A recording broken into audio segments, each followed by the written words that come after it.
Good morning, and welcome to the Unitarian Universalist Fellowship of Midlands online worship service. My name is Scott Hughes, and I am the worship associate for this morning's service. If you haven't already, please type into the chat box who you are and who you have brought with you today. Unitarian Universalism is a welcoming and inclusive religion. It encourages us to keep open hearts and minds because our own experience, conscience, and reason are the final authorities in religion. It affirms the inherent worth and dignity of every person and that we are all connected to each other and the earth. If you are visiting us today, a special welcome to you. We appreciate you spending some of your Sunday morning with us. If you have any questions, please let us know in the chat box, by phone, or through our Facebook page. If you've been attending for some time and have come to feel that this is your spiritual home and are considering becoming a member of the fellowship, please contact our minister, Reverend Eric Severson, or a member of the welcome team, or let us know of your interest in the chat box. If you have a chalice or candle at home and would like to join in our chalice lighting remotely, now would be a good time to get that ready. Most of today's service will include messages from staff and volunteers of the Unitarian Universalist Association's UU the Vote team. We will be including joys and sorrows this morning, as we normally do during the service. You will want to find the participant icon to raise your hand for that. And we will now move on to announcements. You will see them on your screen.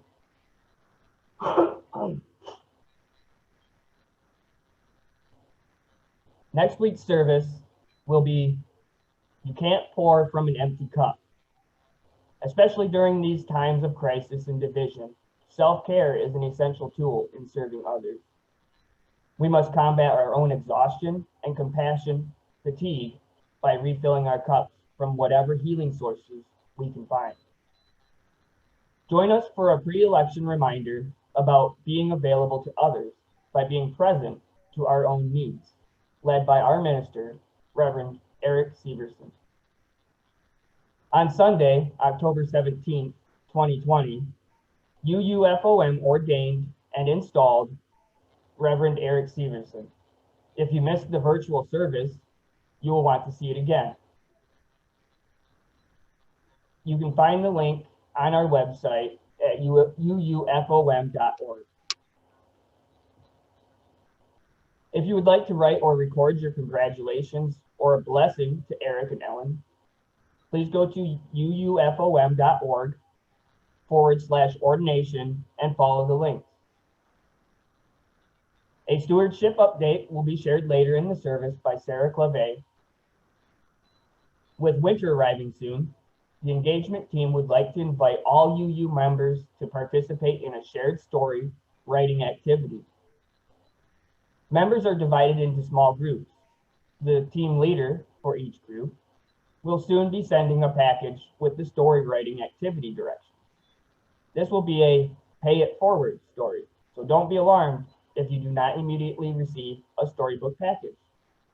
Our hope is that the storybook will circulate amongst all team members during the month of November. Please join in on the fun, be creative, and enjoy staying connected to your fellow UU members. Today is the final day for your Unsung Hero nominations. Please nominate a UUFOM member whom you feel has made and continues to make a significant contribution to UUFOM. The contributions may not be generally well known by members and friends of the congregation. You may nominate more than one person. Please use a separate form for each nominee. Our Unsung Hero will be announced at our annual meeting on Sunday, November 8th. The UUA is hoping a virtual vigil and community gathering after the election. Please save the date and join the UUA Side with Love and UUA President Reverend Susan Frederick Gray on Thursday, November 5th at 8 p.m. More information can be found in our friends group on Facebook. To recognize Indigenous Peoples Month of Awareness, Denise Reeling, leader of the Racial Justice section of the Love Team, is beginning a fellowship read. To start us off, she is suggesting Ceremony by Leslie Marmon Silko. This is not necessarily a commitment to group membership. It's not intended to be a book club. Participants should feel free to come and go, according to their interest in the book being offered. We'll read both fiction and nonfiction. All books will be authored by POC, Black, Indigenous, People of Color. If you are interested, please email whiteflowersd@gmail.com. The Midland County Emergency Food Pantry Network and Aldersgate United Methodist Church will be coordinating the Community Thanksgiving Food Basket Program this year. This is a semi-truck full of fresh food that will be ordered from the Eastern Food Bank instead of collecting food items locally. This will allow the preparation of the items to be cut from multiple days to one day and drastically reduce the number of volunteers, reducing the danger of COVID transmission. Monetary donations for the Thanksgiving baskets may be made directly with checks payable to Midland County EFPN.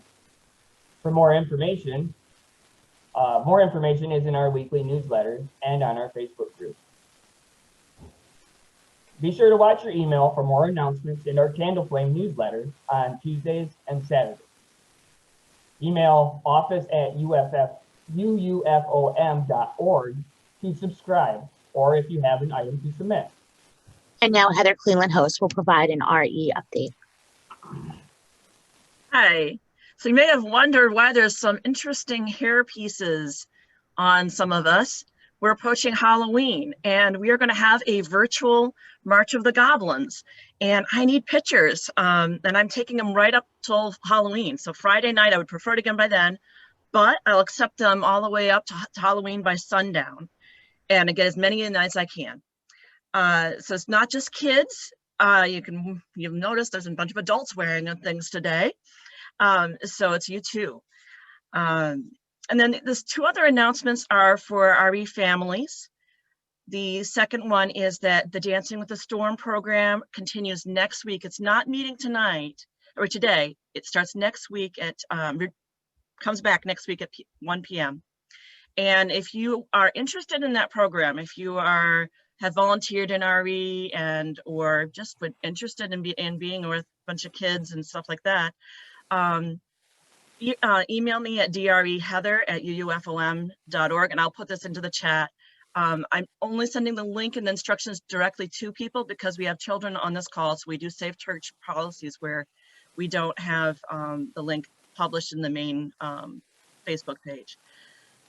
And the third thing is that this is for families. We are getting together in the Nature Center for a Halloween cider and apples on Saturday at noon, so 12:30. Have a wonderful week. If you have a candle or a chalice at home and would like to light it now, please do so. Please join in our chalice lighting and call to worship today, provided by Sana Saeed from the Central East Region Congregational Life Staff at the Unitarian Universalist Association.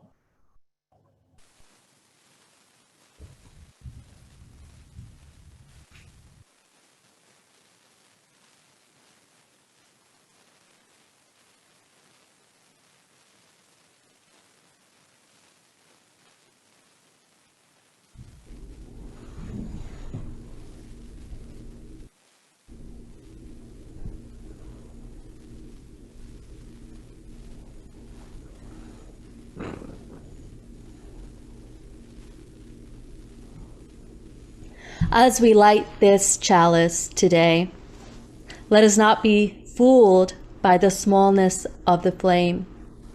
There is heat to the small flame that burns and stings like our movements for justice. Through this small flame, we hear the roar of our Black, Indigenous, and ancestors of color. Yet, when we are not responsible keepers of this flame, places sacred to us and loved ones can be harmed. There is warmth to this flame that roots us in our community through all seasons. Let us remember that as we light this flame, may it not light just the flame of truth within our hearts, but may it light that prophetic fire that moves us to bold action this season and beyond. May it be so. Now is the time for worship. When skies turn orange and apocalyptic red, now is the time for worship. When children and adults are in cages, now is the time for worship. When uprisings demand our action and justice is needed, now is the time for worship. Time to take care of our souls and our healing in community. Now is the time for worship. Let us mobilize our spirits. Now is the time for worship. Bring your prophetic grief. Bring your holy rage as we move into this sacred hour. Now is the time for worship. Let the bells toll from steeples and the calls to prayer echo from minarets. Now is the time for worship. Let us gather, friends.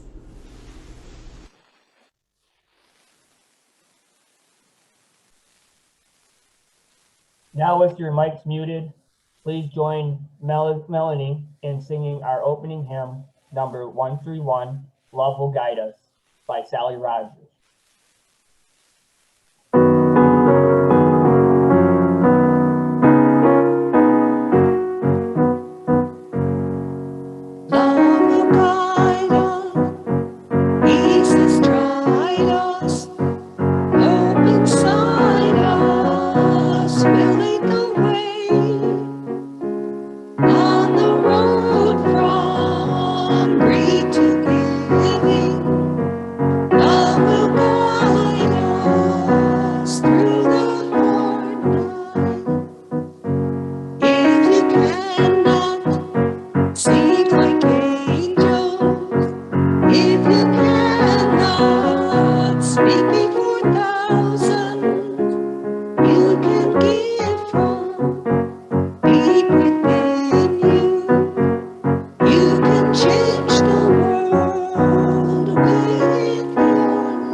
I invite you now to center yourselves and enter into a time of reflection, meditation, or prayer. Today's prayer is provided by the Reverend Michael Slack, Community Minister for Worship and Spiritual Care for Black Lives of Unitarian Universalism. May I be light in you. May you be light in me. Into our hearts, into our souls, let love abide. May I be love in you. May you be love in me. From this place out to the world, for all time. Spirit of life, sources of all that ever was and can be, we are guided by all that is sacred within our own hearts and minds to pray this prayer and to live this prayer. We offer up this simple and profound hope that we may be light, give light, and receive light in all the places we call home and in this sacred space that reaches across miles and experiences. that we may be love, give love, and receive love out in the world.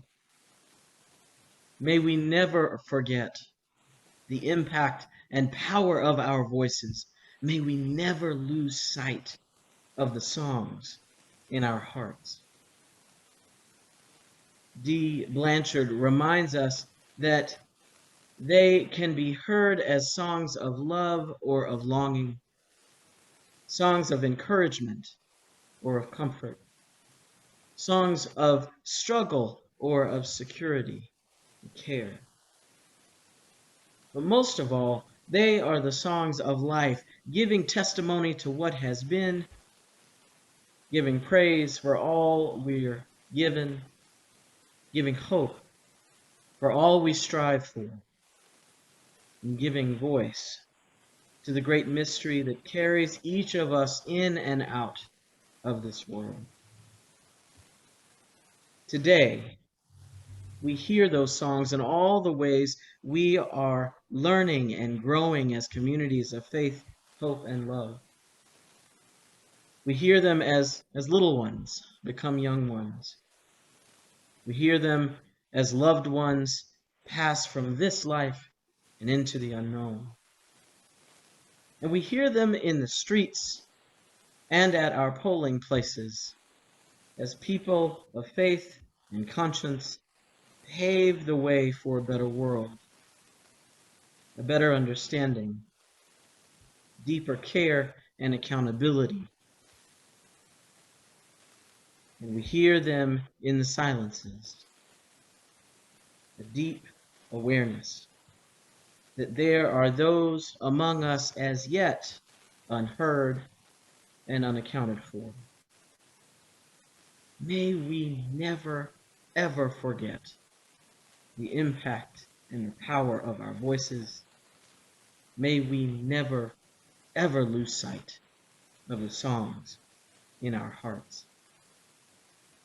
May grace and mercy follow us wherever we may go, whatever we feel called to and toward in the days and weeks ahead.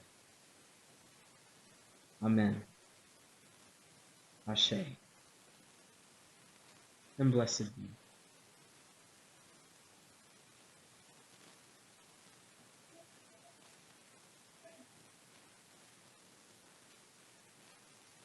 Our time for all ages today is the story of Frances Ellen Watkins Harper, provided by the Reverends Christina Rivera, Aisha Hauser, and Michael Tino, lead minister team for the Church of the Larger Fellowship. All right, everyone. So gather together because we are going to talk about somebody amazing.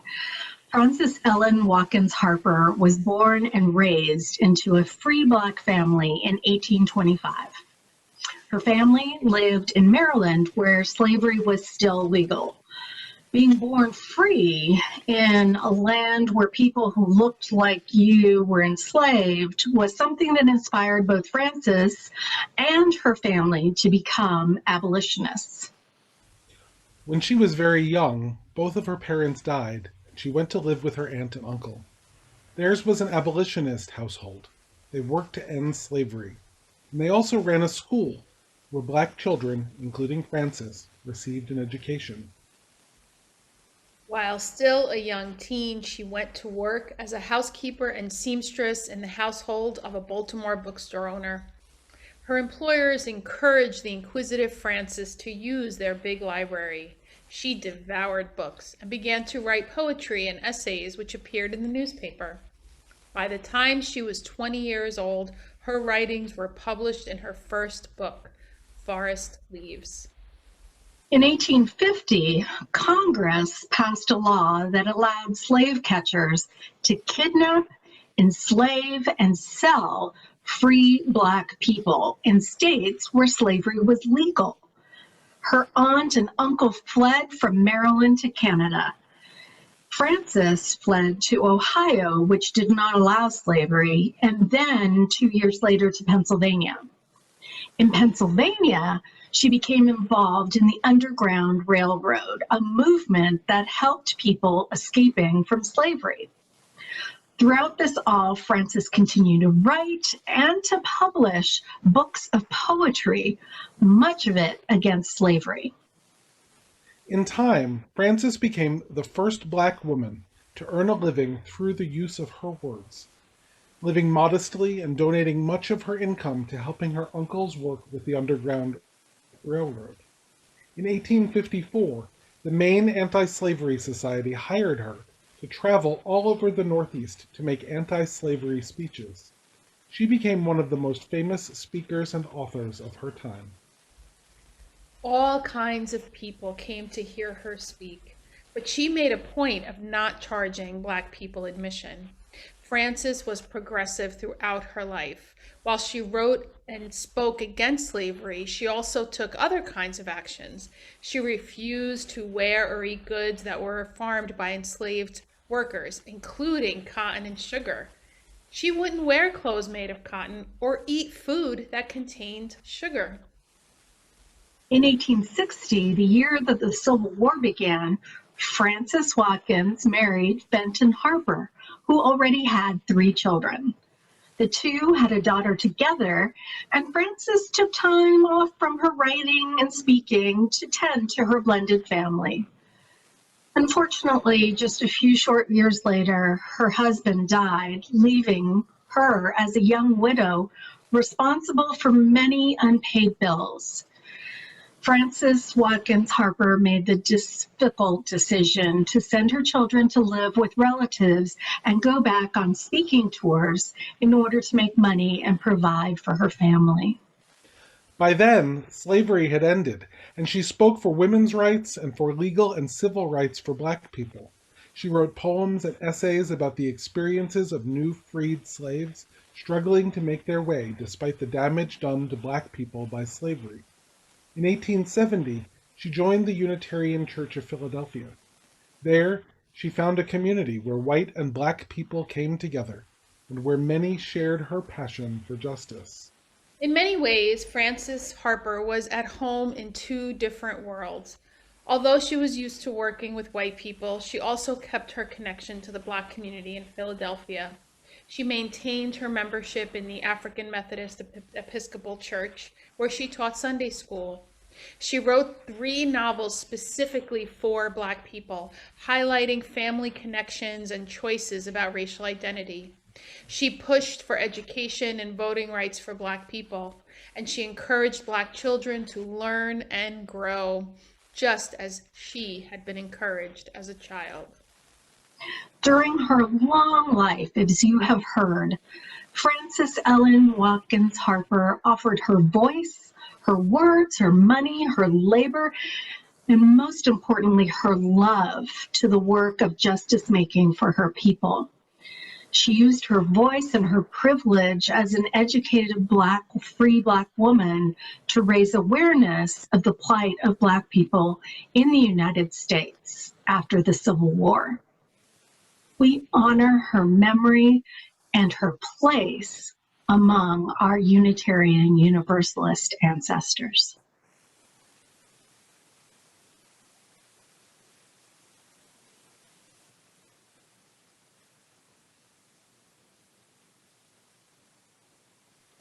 I love Frances Harper's story. I'm glad we could share that. And today we have an anthem provided by our very own virtual choir. The song is Listen to My Song, with words and music by Andy Beck. Our virtual choir is organized by Sandy Hay, much thanks to him, with audio video editing by Sarah Nuss-Warren, and much gratitude to her as well.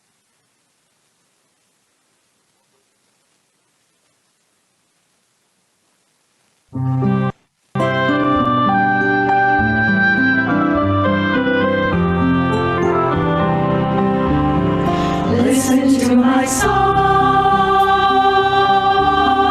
listen to my singing. Listen to my song, the music of my heart. Listen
Thank you to our virtual choir, and thank you to Sandy and Sarah.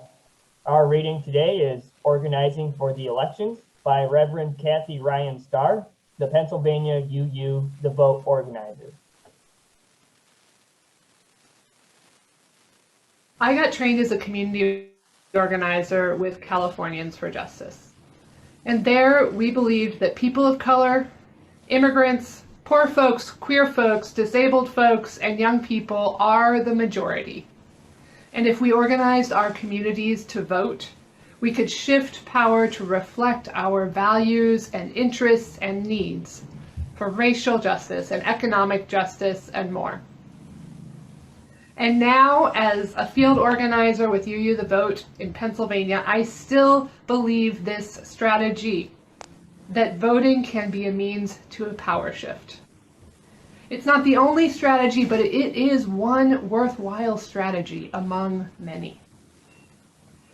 So welcome to my field. Here with my reading glasses and my large screen, instead of my sunglasses and walking shoes for door knocking, the organizing field of pandemic times, where we gather in Zoom rooms large and small to reach thousands upon thousands of voters and potential voters. Just before recording this, 20 of us from Pennsylvania, Maryland, Washington, D.C., my own Connecticut, and Massachusetts gathered in a Zoom room with our partners at CASA, a group organizing to build power in immigrant and working class communities in central Pennsylvania. In 2 hours, we sent over 60,000 texts to urge folks to check and update their voter registration or to get registered. We texted with people who had lost their jobs and apartments due to the pandemic, and we connected them with community resources. We texted with someone who is homeless and helped them get the information they need to be able to register to vote. We texted with lots of folks who weren't sure if their registration was up to date and helped them check their status. We know that over 90 of them followed up to register. And we texted with some people who said they follow God's law and their faith tells them not to participate in voting. Dear ones, our faith says that the here and now matters. That we live our faith not for the possibility of heaven when we die, but to create heaven here on earth. What we do, what you do, matters. And so we work. We UU the vote. We text the vote, we postcard the vote, we phone bank the vote. We use the tools at hand, spiritual, technological, relational, to connect with people around our values. If you haven't considered calling voters yet, please step out of your comfort zone and try it. Join us in this sacred connection and faithful work. There is so much to do, and so little time before the election. And there is so much to do after the election, because we are in this not to elect a particular person, but to shift power to reflect our faith, our values, so that we can keep organizing for a world where every person is loved, sheltered, valued, and has what they need to thrive. A single honeybee makes just 1/12 of a teaspoon of honey in its lifetime. It takes 70 honeybees just to make my morning tea. Like honeybees, it is up to each of us to do our part. Let us be honeybees. I ask you to do your 1/12 of a teaspoon. Perhaps 2 hours or 10 hours of work. Together it adds up to a whole lot of honey. I invite you to come join us in the virtual field.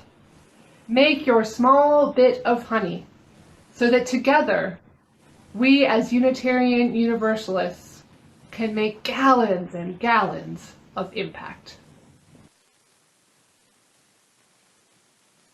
Let's share in an interlude, When the Spirit Says Do, an African-American spiritual arranged by Mark Freund, played for us today by Melanie Williamson.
Thank you so much, Melanie.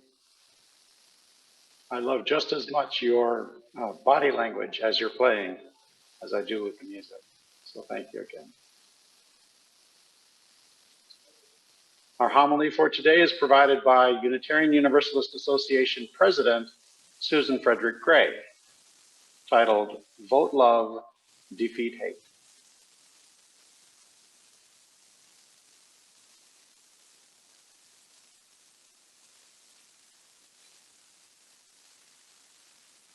I was 13 years old when I became a Universalist. I was raised in this faith, but I was 13 when I claimed it as my own. It was a Sunday afternoon, and I was waiting for my parents to finish their committee meetings after service. All the other kids had left, and I was bored. I wandered into the visitor's corner, and a little red wallet card caught my eye. It said in bold letters on the front, "What do Unitarian Universalists believe?" My 13-year-old self wondered, what do Unitarian Universalists believe? As I read the 10 statements written by the Reverend David O. Rankin, in my heart, in my soul, as I read those words, I said, yes, this is what I believe. One phrase in particular planted itself in me like the deepest truth, and I never forgot it. We believe in the motive force of love. It was in that moment when I knew that this was my religion. I start with this story to ground the work of UU the Vote in our theology, which is its foundation and its inspiration. This year marks the 250th anniversary of what we celebrate as the beginning of universalism in the United States. It was on September 30th, 1770, that Universalist John Murray preached his first sermon on this continent. And the truth that I read in that little red wallet card, the truth I've never forgotten, is the message of universalism. 250 years ago, in the context of religious notions of God rooted in punishment, damnation, and the division of humanity between worthy and unworthy, saved and damned. The idea of universal salvation, that God's love is unconditional, that no one is cast out, and that salvation is not individual but collective, was radical and liberating. Universalism proclaimed that humanity was bound together in a common destiny, and that love is the thread that binds each of us to the other and everyone to creation. Universalists believed that God is love. They also believed in hell. They just believed that it existed here and now on the earth. The great Universalist preacher Hosea Ballou was clear about how politicians and those in power used fear, stoked fear, to protect their greed and corruption and self-interest, and he knew the suffering that resulted from that. Rather than speak of theology in terms of speculative notions of God, Ballou spoke of it in terms of human experience here and now in our relationship. A society that lives out the motive force of love would be one that fosters joy and liberation and thriving for all people. This is the highest calling of our faith as Unitarian Universalists, to live out, defend, and embrace this motive force of love in our lives, in our actions, in our commitments, and in our society. This is why UU the Vote says vote love. Today, in our context, we are witnessing the emboldening and authorization of ideologies rooted not in love and interdependence, but in domination, authoritarianism, and dehumanization. And just to be clear, this is not new. It has a long and deadly history on this continent, going back more than 400 years. And yes, even our Universalist ancestors came from that same lineage of Christian European conquest and limited the vision of universalism only to white society, a limit that we are still trying to redeem ourselves from. It is dehumanization that creates systems that put children in cages, that deny health care to our transgender siblings, that allow police violence and the murder of Black people to continue unabated and without accountability. Dehumanization that allows triage protocols that devalue the lives of disabled people and that lead to systemic divestment from communities, the resources from housing to education, healthcare to jobs, and the criminalization of poverty. Just as Hosea Ballou named it, the tool of dehumanization, its propaganda, is fear. Propaganda that tells us to fear our neighbor, that we are not family and kin, but enemies. This is the exact opposite of our theology of universalism that tells us that we have a common destiny and we are connected to one another in love. This is why UU the Vote says vote love, defeat hate. And while the forces of dehumanization and domination have always been a part of US history, so too have been those who have resisted and organized for the values of dignity, equity, humanity, and love. These days are heartbreaking, they're infuriating, and they're frightening. On days when I lose my own strength, I turn to the words of Alice Walker, who reminds us, we remember our ancestors because it is an easy thing to forget, that we are not the first to suffer, rebel, fight, love, and die. The grace with which we embrace life in spite of the pain and the sorrow is always a measure of what has gone before us. We remember our ancestors, theological, familial, and in movement.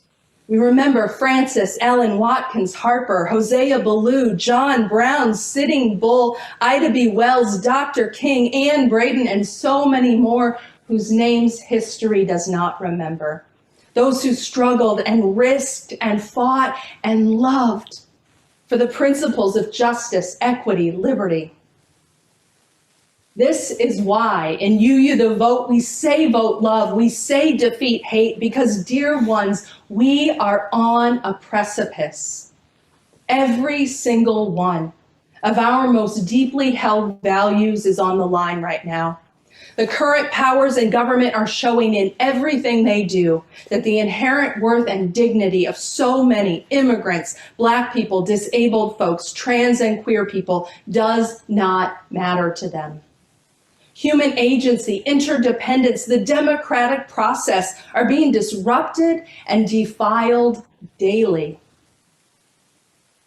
It is a radical act of faith to not only continue to believe in all of our cherished principles, but to demand them by speaking out, taking risks, organizing, leveraging our resources, and building networks of solidarity and power to protect one another and these values. We are on a precipice, and our actions right now will affect whether we have a chance to continue to bring our bold values forward, to rebuild, expand, and strengthen our democracy, to confront police violence, to upend racial inequity, to change divestment from communities, and make moves to protect the climate. Now is the time to draw on the grace, the courage, and the strength of all those who went before, to widen our comfort zones, and to do all we can to vote love and defeat hate. If you haven't taken any form of action yet, sign up for a shift with UU the Vote. I can tell you that it's fun. And if you've written postcards to voters, but you feel nervous about phone banking, do it with your fellow UUs. And if you've been all in with UU the Vote from the beginning, keep it up and start planning for how you will show up and organize after November 3rd. Because democracy will not be restored in one election. It's been under systemic attack for decades, and justice will not roll down like waters in one election. Voting matters. It's absolutely critical, but it is not the end. It is just one piece of the long haul work of organizing for a future where all are free and where all can thrive. Will you show up in the streets, set up to contribute to a bail or legal assistance fund, open your church building to protesters needing refuge from state repression, tap into your own endowment or discretionary funds to make sure that grassroots organizers have the funds they need for their work? There is so much to do. And our faith calls us to love more radically, to give more generously, to believe more fervently that another world is possible, and be willing to be all in for that future. As you've heard me say many times before, this is no time for a casual faith, no time for a casual commitment to what you hold most dear. And this is no time to go it alone. Friends, we are in this work together. I invite you to be deeper in this work of UU the Vote with us. May we remember that we are held by love always. May we remember that we are held by and with one another.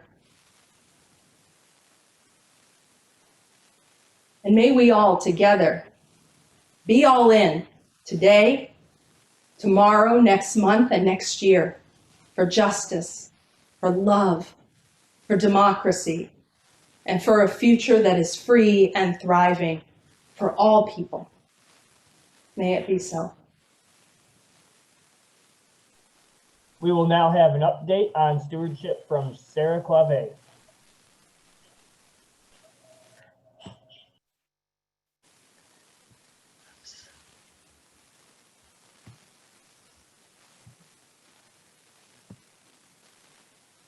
Oh, good. I'm unmuted. All right. There's so many complicated things to do behind the scenes to make this work. Our Reverend Susan Gray has challenged us to put our love in action through our vote, and in our newsletters, we have been asking you to, or pointing out that stewardship is also love in action. These past few weeks have demonstrated that the UU Fellowship of Midland is not just surviving, but is thriving. On the last 2 Saturdays, we celebrated first the ordination and installation ceremony of our minister, now officially the Reverend Eric Severson. And yesterday, we celebrated the life of our dearly departed member, John Lipowitz. These services were beautiful and moving. And the bonus is that they were attended by several people who would not otherwise have been able to be with us because of travel distance. In addition, we successfully launched the Family Religious Education Program operating remotely and held the traditional outdoor fall cleanup. The stewardship drive to support the UU 2021 budget continues to build our resources. We've now heard from 57 individuals and families who have affirmed their commitment to our fellowship by submitting a pledge form or by stating their intention to get it in. We are very grateful to each and every one of you for your support and participation, and we still need to hear from the rest of you. If the work of this fellowship and our ministry has value for you, we need you to submit your pledge now. You can access our pledge materials through the candle flame or by using the link in the chat during our service. And I hopefully pushed the right button to get that in place now. To update our graphic, we are now at 87% of our budget goal. We have commitments from 57 people totaling $153,640. And that's not quite exactly what you see on your screen, but I've added in the verbal commitments that we've gotten so far. That leaves us with just 23,996 more in pledges needed to meet our goal. If you have not yet made your pledge, we need to hear from you now. Our Finance Committee and Board worked hard to present us with a lean budget proposal. It will be very difficult to make cuts without having significant impact on our staff and programs. You can keep that from happening. I, the Stewardship Committee, Alicia Toyson, Fred Thomas, Craig Murchison, Vicki Reidelberger, Chris Nakamura, and our stewardship volunteers, Tom Bailey, Tim Wagner, Janelle Dombeck, Marlene Hickman, Maxine Getler, Shannon Sonoris. We all thank you again for your thoughtful consideration. And if you haven't taken it, urge your immediate action. Thank you.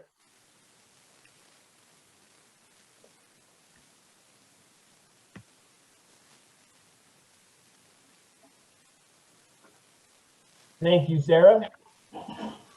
We affirm the work of this fellowship and its mission through our financial contributions. We continue to rely on you paying your pledges and providing what you would otherwise drop in the collection plate. While our in-person activities may be suspended, our staff continue working hard to provide the services we need. They and the bills still need to be paid. Please give as generously as you can, and may what you give bring you joy. Please take this time to write a check if you wish and mail it to the fellowship at 6220 Jefferson Avenue, Midland, Michigan 48640. To donate online, please stay after the service for instructions. Another option is to set up a bank auto pay, which can be arranged by asking our treasurer, Vicki, for the UUFOM checking account number and then having your bank set up a regular payment from your account. Thank you for your generosity. Let's share now in an offertory titled First Arabesque by Claude Debussy, played for us today by Melanie.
Thank you, Melanie.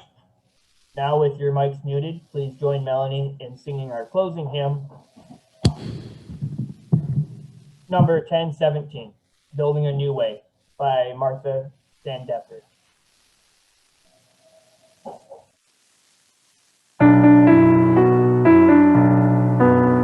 We are building a new way. We are building a new way. We are building a new way, feeling stronger every day. We are building a new way. We are working to be free. We are working to be free. We are working to be free. Hate and greed and jealousy. We are working to be free. We can feed our every need. We can feed our every need. We can feed our every need. Start with love, that is the seed. We can feed our every need. Peace and freedom is our cry. Peace and freedom is our cry. Peace and freedom is our cry. Without peace, the world will die. Peace and freedom is our cry.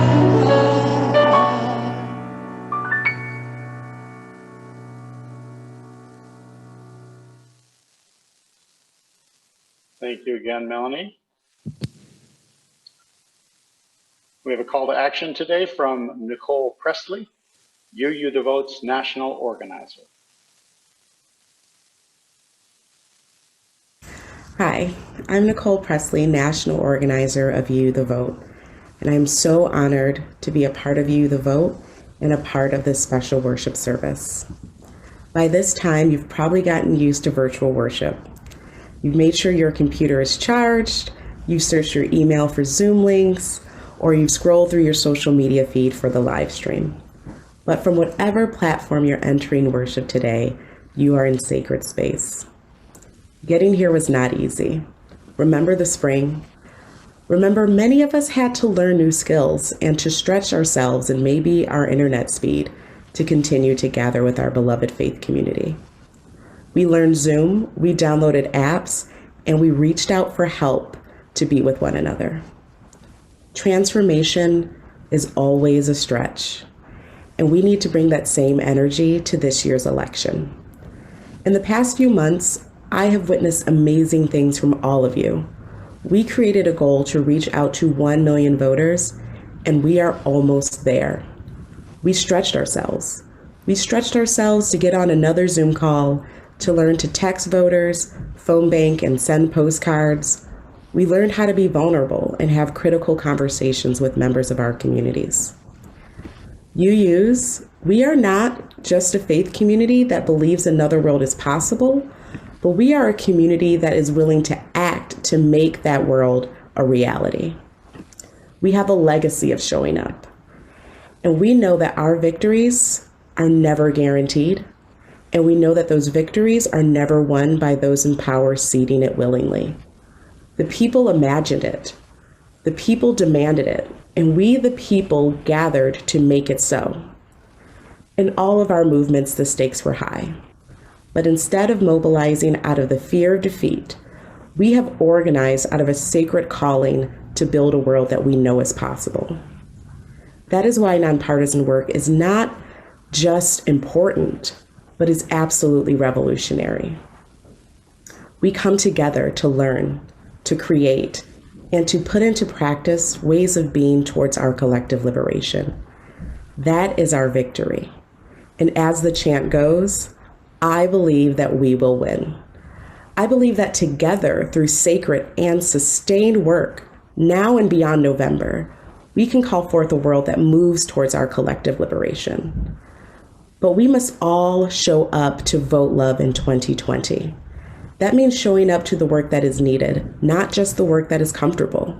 That means showing up in service and in solidarity to combat the sinful campaign of voter suppression and intimidation. That means recognizing that white supremacy and capitalism are the technologies through which political agency and democracy are stripped from marginalized communities. So when I say vote love, I don't just mean voting our values, although I absolutely want you to do that if you are able. I don't just mean showing up to voter contact work, even though I absolutely want everyone to join into this work.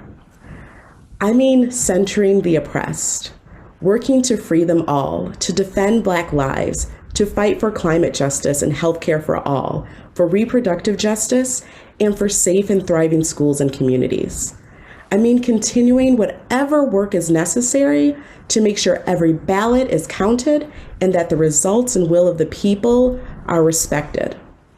We have important choices to make in 2020, but if we are to really vote love and defeat hate in 2020, we must also commit to continue to side with love every single day after November 3rd and into 2021.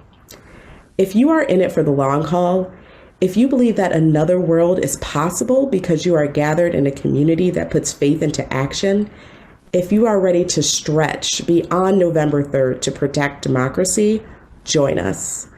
Take the Vote Love Pledge to join a team that is organizing to take action in this election and ready to mobilize after November 3rd for the work ahead.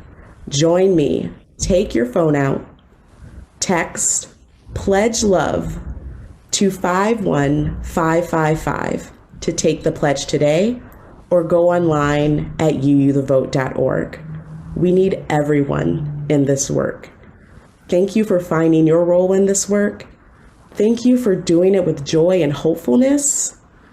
And thank you for joining UU the Vote. Let's make sure love always wins.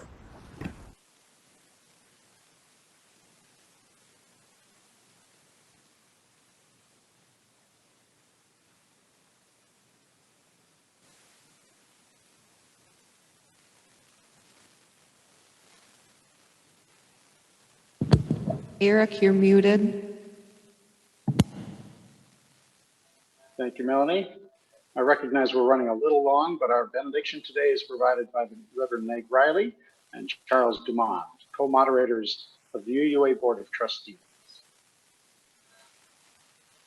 As we extinguish the chalice flame which has danced through our time together, we commit ourselves again to keep the flame of justice burning bright, especially in those times and places where justice is denied, with those people whose humanity is denied. And never will we extinguish the flame that burns in our communities, the flame of love, the flame that burns in our hearts, our minds, our spirits, and our bodies, the flame that burns in our care for one another in our communities. Friends, I offer you these words from the Reverend Darcy Roque. There is too much hardship in this world to not find joy every day. There is too much injustice in this world to not right the balance every day. There is too much pain in this world to not heal every day. Each of us ministers to a weary world. Let us and do that which calls us to make this world more loving, more compassionate, and more filled with the grace of divine presence every day.